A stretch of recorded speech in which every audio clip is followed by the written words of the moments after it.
doonatul un homme libre boo xam ne bu la neexee dem tëdd nelaw bu la neexee def loo xam ne gënul donc faaw mu bàyyi xelam rek ne fu mu toll nit ñaa ngi teg seen bët ci moom di ko surveiller il n'a pas droit à l'erreur te nag jàpp nañ ne ay conviction ak suñuy ñaan dina ko dimbali ba jàmm ak tawféex rek mooy am incha allah jërëjëf. à travers son discours ñu gis ni Pape Djibril Fall ku attaché wu la ci grand-mère am ndax dafa tudd turam rek daal di jooy. lan nga mën a wax ci seen relation ñoom ñaar. waaw grand-père am la. waaw maanaam sama baay Djibril Fall la tudd mu tudde ko moom moo tax ngeen di dégg ñu wax Pape Djibril Fall sama waajur la mais da doon un homme digne doonoon koo xam ne ku am fulla la te it c'était un homme politique fee ñu cosaanoo muy caajaay wax dëgg bu ngeen fa laajte dinañ leen wax ne ku fa falu moo ci jàpp ba nga falu te nag musula xëccu dara maanaam dafa joxoon boppam askan wi guddi bëccëg ñii mën nañ koo témoigner moom rek nga daan gis mu mën a dem yee le docteur à 4 heures du matin parce que nit jóge na ci àll bi ci village yi wër caajaay ñëw mu dem yee docteur bi mbaa mu xëy suba gi wër tuuru hôpital bi soxlawul mu xam ku fa nekk ku fa nekkul chambre par chambre dina dem seet ña fa ne jël seeni doléance ñëw kër ga lañ leen daan toggale ku amul accompagnant mu ne nañ ko toggal donc genre nit boobu la jël ay valeur am kookoo ko yar def ci moom li na ci moom ba nga xam ne nit ku am dignité lay doon nit ku am ngor nit koo xam ne valeur cardinale yëpp suñu borom def na ko ci moom te rafet nañ jot ne ay conviction dina ko yóbbu fu sori incha allah.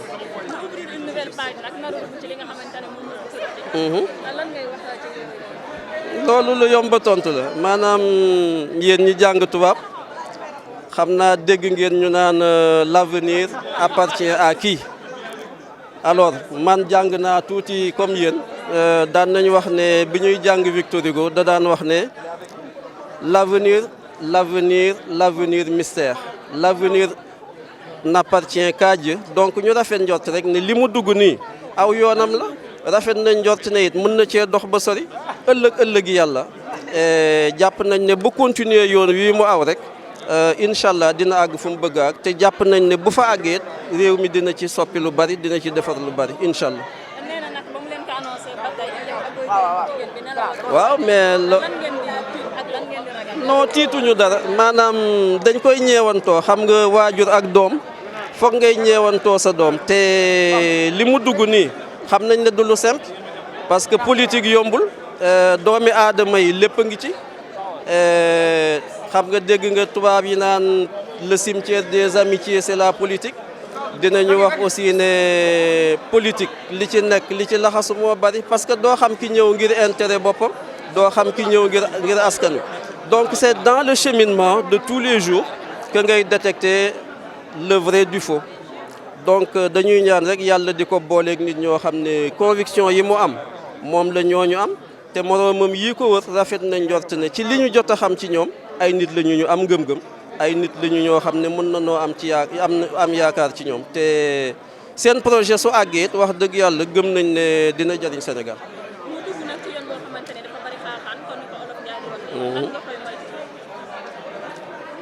comme li ma wax léegi rek maanaam xam nga yàlla moo yor lépp nit ki aussi dafa di nit dafa lëndëm man mun naa ñëw ci yow nëbb sama lu bari li ma la woon rek ngay xam mais bu ngeen doxee tuuti suñ borom mooy feeñal conviction wu doomi aadama yi dañu wax ne par exemple l'histoire lan la c'est la rencontre d'un homme exceptionnel et d'un événement exceptionnel mooy créer histoire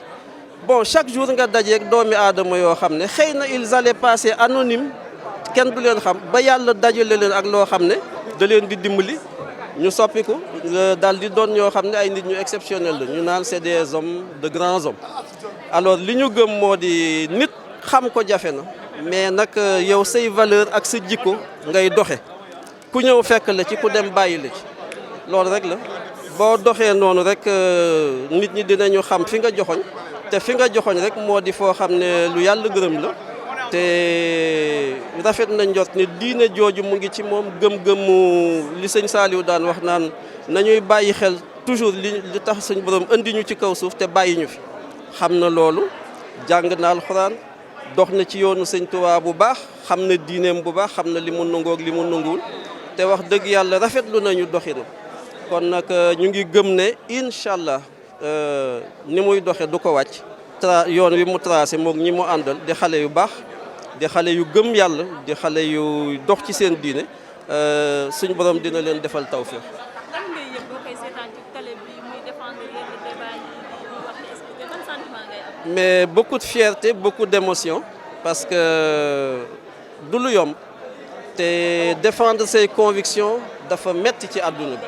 da ngay dem ci àdduna ba défendre ses convictions say convictions liñ naan dem da ngay toll ci réew mi foo xam ne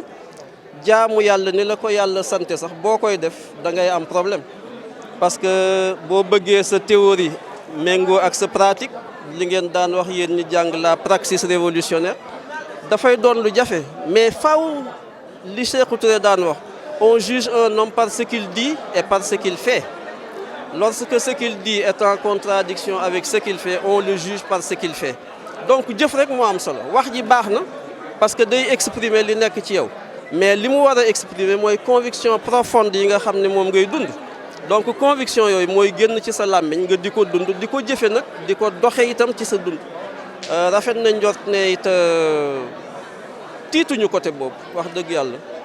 on lui fait confiance. te niñ ko yaree ak li nga xam ne moom la gëm jàpp nañ ne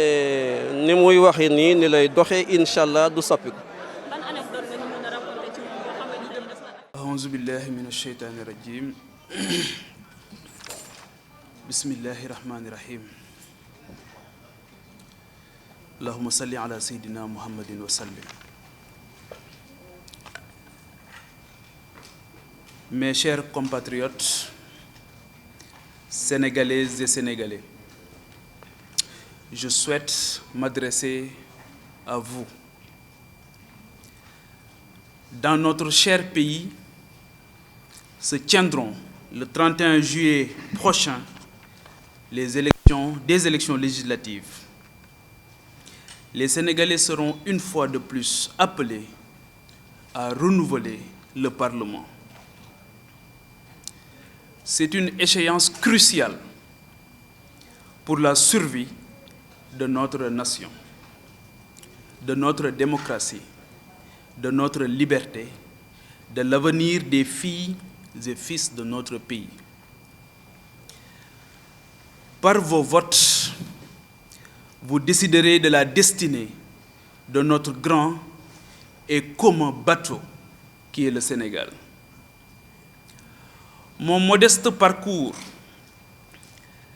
l'exercice de mon métier, ma soif de connaître mon terroir et d'apprendre des hommes et des femmes qui ont fait son histoire m'ont amené à rencontrer le peuple dans son entièreté et sa diversité, de l'écouter avec lui, de s'enquérir de ses préoccupations et de comprendre ses aspirations fortes et légitimes. Ceci me conforte dans mon attachement à notre grande nation, ma fidélité aux valeurs d'humanisme, d'empathie,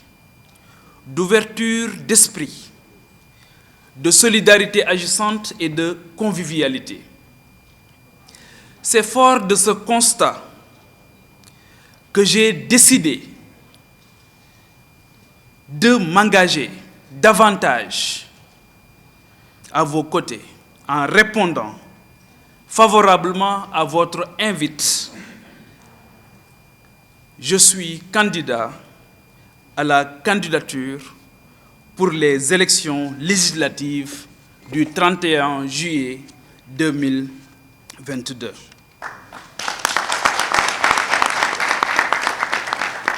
Cependant,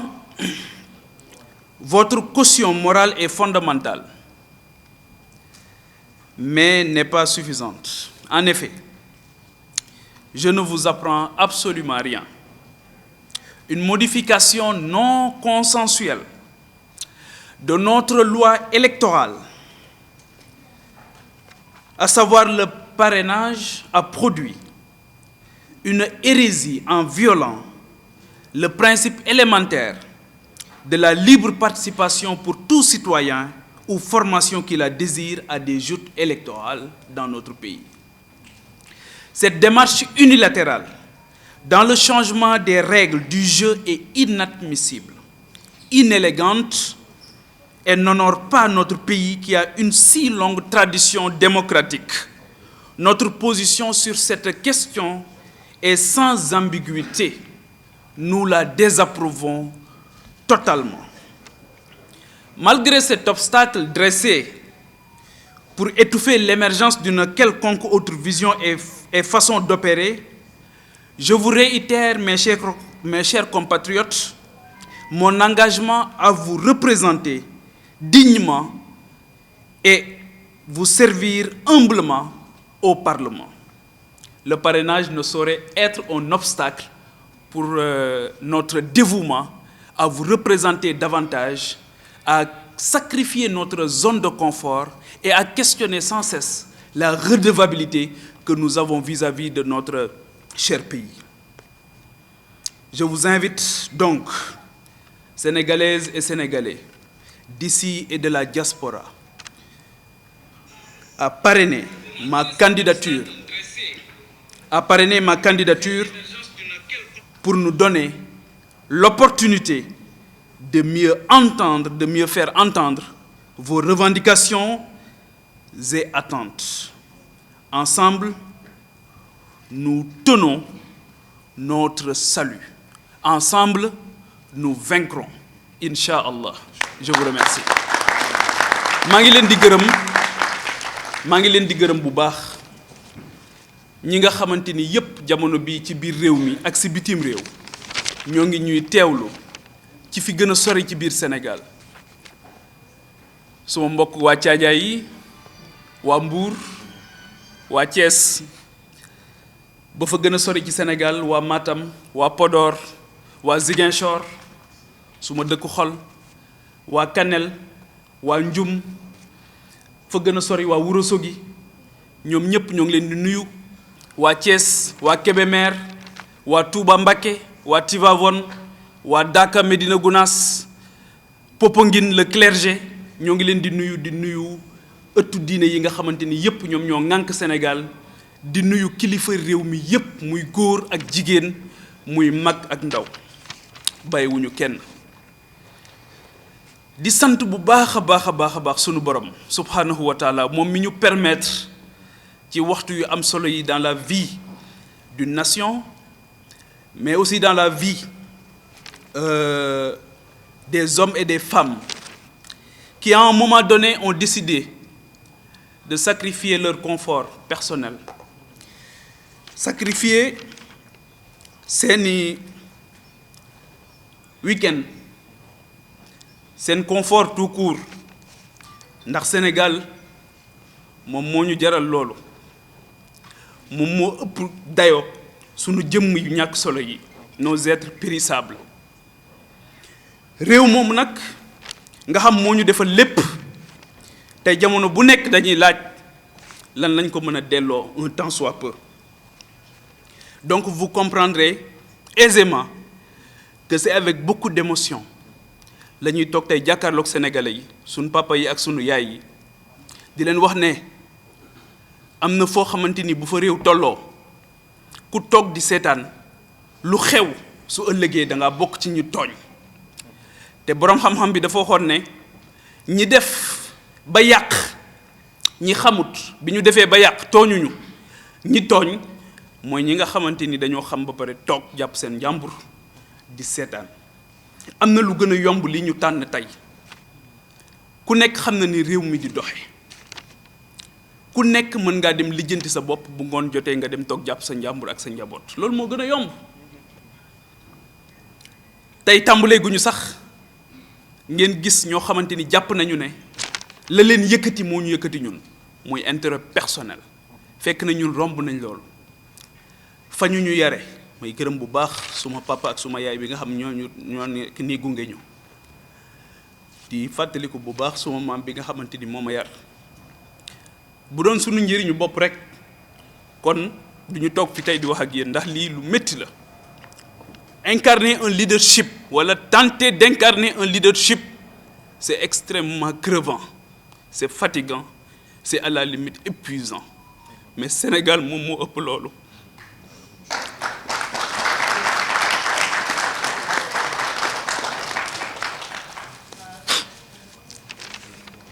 Le 31 juillet prochain, Sénégal dafay dem ci élection yu am solo, muy élection législative. Ñun dey màgg nañu, xàmme nañu. Du Papa Djibril Fall rek nag moom moo toog di wax, waaye ñu bëgg Sénégal ñoo ànd ak ñun ci mbir mi. Te yàlla xam na ne lu mu jaral ñi yàq dina jaral lu ñu toll ngir defar, ndax réew mii rek la ñu am. Sénégal la ñu jox sunuy guddi ak sunuy bëccëg. Sénégal moo tax mënatuñoo nelaw ba yandoor. Sénégal moom moo tax jamono bu nekk du ñu jóg mukk fu ñu nit woowee ñu bàyyi suñu yitte yi ñuy def yépp dem bokk ko ak ñoom. Fa gën a sori ci Sénégal tey mën nañ ñoo seedeel loolu, mën nañ ñoo nangul loolu. Daray tappale wala daray njuuj njaaj taxuñoo jóg. Li ñu tax a jóg mooy dem dagaan baatu sénégalais yi. Ay candidat lañ, Papa Djibril Fall candidat la ak ñi mu àndal ci élection législative yi nga xamante ni ci la ñu jëm le 31 juillet prochain incha allah. Sunu jaar-jaar ak liggéey bi ñuy def sunu borom xéewale woon ñu ko muy journalisme. May remercier bu baax journalistes yi fi nekk ak journalistes yi nekk ci biir Sénégal yépp. Serigne Cheikh Ahmed Tidiane Sy Al Maktoum moo doon wax ne journalistes yi dañoo am une mission prophétique. waaw may waxtaan ak benn bés Serigne Moussa Nawel mu ne ma yonent yi sax ay journalistes lañu woon, mooy prêcher la bonne parole. Ay journalistes jouaient dans ce pays un rôle extrêmement important pour accompagner le développement économique et social de ce pays. Moo tax je n'accepterai jamais que cette belle corporation kenn di ko traîner dans la boue, parce que ñoom comprendre nañ ne responsabilité boo gis, liberté boo gis, responsabilité moom moo koy accompagner. Et pour la presse sénégalaise, nous la savons extrêmement responsable, extrêmement consciente et extrêmement consciente surtout des enjeux du moment. Moo tax maa ngi leen di gërëm bu baax ci ñëw bi ngeen ñëw fii. Métier bu am solo la ñuy def. Métier boobu ma doon def yàlla wërsëgale ma ko, permettre ma nag ma dox ci biir Sénégal ak ci bitim réew, rencontrer sénégalais yu bari, waxtaan ak sénégalais yu bari, gis seen yitte ak seen i bëgg-bëgg ak li nga xamante ni moom la ñu bëggoon di ko nësër. damay wax ne boo génnee Sénégal dafa am ñaari sentiment yu lay animé. boo demee ci dëkk yi nga xamante ni dañu avancé te ñun ñoo leen rawoon, ñaari sentiment moo lay animé. Sentiment bu njëkk bi c'est un sentiment de fierté tout court en tant que humain. nga gis doomu aadama réaliser de grandes choses, nga xam ne doomu aadama fàttewul li nga xamante ni moom moo ko indi woon ci kaw suuf, muy être le vicaire de Dieu sur terre. Beneen bi sentiment bi c'est un sentiment de tristesse et d'amertume. Mais nga ne waaw ñun mais réew ma lee ma jógee,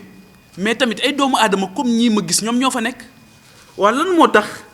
mënuñoo góorgóorlu bàyyi naxante bi, bàyyi luubal bi, bàyyi yenn yi nga xamante ni yëpp amul solo, bàyyi gaañante bi, bàyyi rayante bi, bàyyi xeexu politique bi nga xamante ni amul njëriñ, ngir yëkkatiku, ngir jël en charge les véritables enjeux de notre pays. Sama candidature dafa am beneen nag niveau boo xamante ni moom la am. Réew mi ñu nekk juróom-ñett fukk yoo jël 80% yoo jël am seeni at moo ngi toll ci 20 et 25 ans. 75% yoo jël seeni at moo ngi toll ci fanweeri at ak juróom. La moyenne d'âge aujourd'hui à l'Assemblée nationale tourne autour de 56 ans. waaw ndaw ñi ngir yàlla nañ ñu bàyyi sunu baat jóg ci biir campagne électorale bi, ñu wax li ñu bëgg. ngir yàlla nañ ñu bàyyi Assemblée nationale qui est par excellence le lieu de la démocratie, de la représentation nationale. Mais si la frange la plus importante de notre société teewul ci Assemblée nationale, mais est-ce que cette institution extrêmement importante, est-ce que soriwul sa vocation originelle qui est tout simplement d'abriter, de regrouper, de polariser toutes ces intelligences mais toutes ces franges toutes ces forces vives de notre nation pour que kenn ku ci nekk man di yëkkati mbébétam ci fu am solo foofu. kon loolu les jeunes c'est tout simplement demander justice loolu rek la ñuy laaj justice mooy que ne kat dinañ am kaddu te incha allah li ma gis ak li ñu jot a gis xam nañu ne mbir mi dinañ ci jot ci ni mu gën a rafete exercer ko na mu gën a rafete incha allah. am na nag lu xew ci sunu réew li xew ci sunu réew mooy dafa am benn loi boo xamante ni dañu ko indi changer sunu nañu daan voter muy parrainage waxuma ne élection ñëpp mën nañoo bokk déedéet xam nañ ne jongante boo gis dañuy def ay critères waaye réew dañ koy waxtaane te loi bi ñu koy def waxtaane wuñ ko procédure d'urgence lañ ko def daal di koy salfaañe li nga xamante ni moom mooy principe yi gën a élémentaire mooy que sénégalais bu nekk war nga mën a jóg dagaan sa baatu askan ci sa teeyu bakkan parrainage boobu nag wut ko lu jafe la loolu moo tax yéen sénégalais yi ak sénégalaises yi suma yaay yi suma papa yi suma rakk yi suma mag yi suma bàjjen yi nga xamante ni yépp jamono bu ne yéen a ngi may témoigner seen affection seen mbëggeel seen cofeel ak surtout seen ñaan te mosu leen a gis suma jëmm dama leen di delloowaat mbir mi ne leen bëgg ngeen ko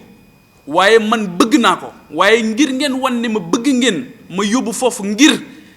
baykat yi ma mën leen a waxal seen soxla sàmmkat yi ma mën leen a waxal seen soxla nappkat yi ma mën leen a waxal seen soxla ndaw yi nga xamante ni jamono bu ne ñoo ngi jël gaal yi di dee ci géej gi seen dëj yooyu ñi nga xam ñoo dee ci géej gi seen dëj yooyu ñun dëj yooyu dinañu def incha allah yëkkati sunu kàddu fàttali conscience ñi nga xamante ni ñoom ñoo yor réew mi ne leen loolu warul woon a mën a ne te mënatul nekk dootuñu ko nangu ndaw yi Sénégal ëppaleen nañu leen ni ñu amee solo ak réew mi ni mu amee solo ak ndaw Sénégal ni mu yàggee am solo ndawu Sénégal bëggatuñu mu jël gaal di dem ci géej gi ndawu Sénégal bëggatuñu mu jël désert bi di dem naan day dem Espagne waaye magi Sénégal liñ ci bëgg mooy ñu dalal seen xel ne leen mën ngeen a dem noppalu tool bi du booy moo tax ñun waxuñu benn yoon alternative générationnelle ñun alternance waxuñu sax alternance générationnelle waxuñu sax alternative générationnelle ñun solidarité la ñu wax entre les générations moi je suis très bien placé pour le dire parce que suma maam moo ma yar saa bu ma ko daan tàggu di ñibbi si fii ci Dakar daf may wax ne ma yaa ngi may tàggu rek wéetaay di ma gane gëwuma conflit de génération li ma gëm mooy il faut faire tomber les murs pour construire des ponts entre ces générations entre ces intelligences on a suffisamment construit de murs entre nous il faut maintenant construire des ponts et il y a aucune entité dans cette nation amul politicien professionnel amul koo xam ci boppam la nekk amul selfish amul individualiste amul koo xam boppam rek moo ko yitteel koo xamante ni mën na tere jëmm yi nga xamante ni defar Sénégal moom moo leen yëkkati ñu egg ci barab yooyu nga xamante ni fa la ñuy defaree Sénégal te jàpp nañ ne assemblée nationale nag wax dëgg yàlla barab bu mucc ayib la pour waxtaani réew mi barab bu mucc ayib la pour defar réew mi Serigne Fallou Mbacké daf daan wax ne li yées ci kilifa mooy sa njaboot saa bu ñu amee soxla rek sa seen xel jël la waaw waa Sénégal maa ngi leen di laaj kan moo fi am soxla xelam dem ci assemblée nationale ne bu ci àddoo mu faju kan mooy am soxla ci Sénégal fii may wax ak yéen gaz de moo ngi ñàkk ci réew mi fii may wax ak yéen démb de dund nañ ci réew mi loo xamante ni fàttalikuma fu ñu ko fi dundee mooy journée sans sage-femme sans blouse blanche waaw ndax dégg ngeen ci assemblée nationale ndax dégg ngeen ci commission bi yor la santé au niveau de l'assemblée nationale Serigne Fallou nag moom moo wax loolu nee na kilifa bu ne war ngaa ëppale sa bopp sa njaboot saa bu ñu amee soxla rek seen xel jël la kon nag kilifa war naa assumer responsabilité bi mu am kenn waxul ne soxla yépp dañ koy faj waaye ngal la waslu ci àq kon parrainage bi sénégalais yi ñëw ngeen ak doole bi ñu yëngoo rek ñëw ngeen waaye gën leen a ñëw nag ndawi Sénégal nañu wane ne capable nañ magi Sénégal bëgg nañ ngeen jox ñu quitus jox ñu caution seen caution morale gunge ñu ba nga xamante ni dinañ egg ci barab boobu na mu gën a selle taxawal leen taxawaay bu mucc ayib taxawal leen taxawaay boo xamante ni Sénégal dina ci jóge daal di wuti nag yoon woo xamante ni yoon wu am solo lay nekk. leneen li nga xamante ni dinañ ko wax mu nekk loo xamante ni lu am solo la mooy amuñu benn nous sommes libres de toute partisanerie actuellement politique nekkuñu ci benn contingence politique amuñu tamit benn engagement politique ci quelque bord que ce soit. li ñuy def mooy tracer une ligne envisager une ligne boo xamante ni dañ koy construire boo xamante ni dañ koy liggéey ak ces sénégalais ces sénégalaises yi nga xamante ni sonn nañ ci bipolarisation bi nga xamante ni constaté nañ ko dans l'espace politique sénégalais machiavélisme bi nga xamante ni gis nañ ko. loolu tamit dañoo foog ne tey jii war nañoo nekk dans un effort de co-construction war nañoo laisser toute la place au débat démocratique war nañ ci bàyyi place à l'idée à la pensée à la réflexion stratégique bari na ay kilifa yu ma xam yu nekk ci réew mi mënatuñoo àddu sax ci débat public te pourtant ay boroom xam-xam lañ Sénégal defal leen lépp te mënatuñ ci àddu ñun xam nañ ci lu bari kon ñoo ngi ñaan rek ne defar Sénégal rek la ñu bëgg defar Sénégal rek moom moo ñu yëkkati defar Sénégal rek moo ñu ñor ñun ñi ñëpp ñu ànd kenn ku ci nekk waroon naa mën a toog ci suma place bi tey ñoo ma ko gën a mën ñoo ma ko gën a xam ñoo ma ko gën a bëgg seen bëgg Sénégal sax damaa jaaxal seen bëgg Sénégal sax dafa ma jaaxal donc patriotisme nag dañ ko donn Sénégal dafa am ñoo xamante ni dañu sacrifier seen dund yépp pour Sénégal El Hadj Omar Foutiyou Tall lu mu dajul pour Sénégal amul. Thierno Souleymane Baal la révolution torodo lu mu dajul Sénégal amul waaye gis nga ko ci élégance ba mu defee révolution ba pare dafa jox Cheikh Abdoul Khadir Kane ne ko yow yaay gouverner waaye xam nga loolu du njëriñ loo fekkee waaw donc ñun sunu bët foofu lañ ko teg. na Amérique ñuy tuddee Abraham Lincoln di tudd George Washington France tey jii tout le monde veut être gaulliste ndax De Gaulle lekk ndeysaan taxawaay bu am solo ba mu defoon ba nga xamante ni Allemagne jël na France téye ko ci loxoom mu ne déedéet français yi lii mënuñu ko seetaan jóg leen ñun ñooñu la ñu teg suñu bët dañoo bëgg père fondateur yooyu ñu revendiquer ko ñooñu duñ leen nier ci suñu histoire duñ leen nier mukk ci suñu histoire ba ci génération bi nga xamante ni mooy Cheikh Ahmadou Bamba Seydi Hadji Malick ak mag ñi nga xamante ni yépp ñoom ñoo seqoon réew mi Maulana Cheikh Ibrahima Niass ba ci doomam bi nga xamante ni moom moo fi mujj moo fi nekkoon muy Seyda Mariama Niass nekk jigéen def ci jàng ak jàngale lu am solo son effort de guerre contre l'ignorance est inestimable waaye ñooñu duñu leen jàngale ñooñu nag lañ bëgg a dem seen ndono lañ bëgg a yóbbu assemblée nationale donc patriotisme boobu ñun foofu lañ ko nàmpe foofu lañ ko jële foofu lañu ko jànge donc li ñuy def tey amuñu ci benn complexe amuñu ci tamit benn regret parce que ñu bari dañ lay ñeewant naan la li ngay dugg nangam ak nangam sama yaay soxna su tedd see fan yëpp nelawut waaw waaye moom lii ci maamam laa ko donnoo ak baayam waaw moo tax pexe amul li sëñ Cheikh doon wax taxaw rek mënta ñàkk donc maa ngi leen di gërëm bu baax encore di leen sant di woo nag ñi nga xamante ni yépp ñun ñoo bokk gis-gis les mouvements citoyens góor ñi ak jigéen ñi mag ñi ak ndaw ñi nga xamante ni def politique mësul nekk seen yëf ñu leen di wax ne leen politique lu am solo la politique lu am solo la politique mënta ñàkk ci dundu doomu aadama waaye nag li ñuy bañ mooy nit def ko métier ñi nga xamante ni ñoo professionnaliser la politique koo ci laaj lu muy liggéey yenn saa yi sax mu ne je suis dans les affaires fekk politique rek lay def ak dóor marto ak lijjanti ak làqarti loolu ñun ànduñu ci donc politique lu am solo la loolu moo tax ñun dañu am gis-gis ci assemblée nationale laay wax gis ne du parlement dans le jeu des institutions moom mooy nekk li nga xam dañ koy jël teg ko suñu bët am yéene egg foofu di tàllal suñu loxo ñëpp ñi nga xamante ni bokk nañ ak ñun gis-gis bi ñu ànd ñu liggéey Sénégal ànd nag song li nga xamante ni moom mooy lii nga xamante ni moo xew te ma wax ne léegi d'accorduma ci muy le parrainage ñu ànd waaye parrainage bi d'accorduma ci parce que c'est pas consensuel lu doy waar la lu yéeme la d'accorduñ ci moo tax ma leen di delloo bal bi sénégalais yi ne leen parrainer leen ñu le maximum possible la ñu bëgg ngir ñu dem teew ci péncu ndaw réew mi ngir teewal leen fa sunu bopp yëkkatiwuñu yéen a ñu yëkkati yéen la ñu bëgg lii fi xew démb muy journée blouse sans blouse loolu lañ bañati mu am fi waaw loolu lañ bañati mu am fi ndax corps médical boobu ci biir Covid bi li ñu taxawaayam kenn ku ci nekk amoon nga fierté am mbokku médecin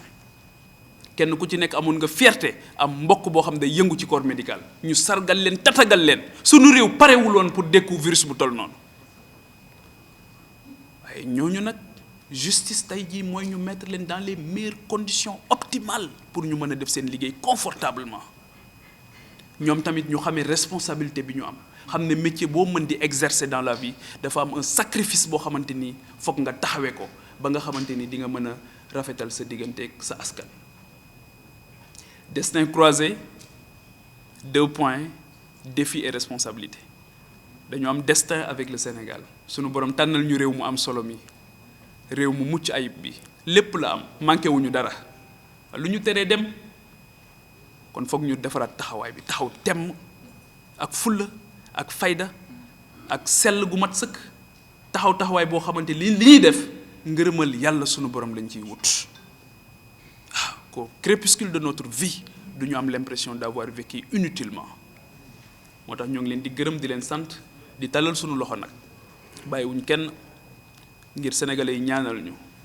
ñu fekke ko tal ko ànd ak sunu yaay yi ànd ak sunu papa yi ànd ak sunu maam yi ànd ak sunu morom yi waaw sunu morom yi moom tey nelaw amatul pour man amatul guddeeg bëccëg rek nuit blanche rek ba am ndam ndax loo bëgg it dalay jaral waaw Sénégal yëpp tam ñoo ngi leen di jox rendez-vous dinañ ñëwaat man dama bëgg réew mi pour aimer son pays il faut connaître son histoire et sa géographie dinaa ñëwaat rencontré waat leen fa gën a sori waaw ngir dajewaat ak yéen ñu dajale rek li nga xamante ni moom mooy soxla yi am na lu bari luñ ci xam waaye dinañ ñëwaat gën koo xam gën koo nemmeeku waaw fa ñu nekkoon fauteuil bañ daan toog ngeen daan ñu ci gis ca télé ba fauteuil booba amuñu ci différence ak fauteuil bi ñuy dem occuper ci assemblée nationale waaye fee dañoo toogoon ñu jàpp ne fii réew mi toll nag taxaw moo jot moo tax perchoir ba lañ bëgg a taxaw maa ngi leen di gërëm baax leen sant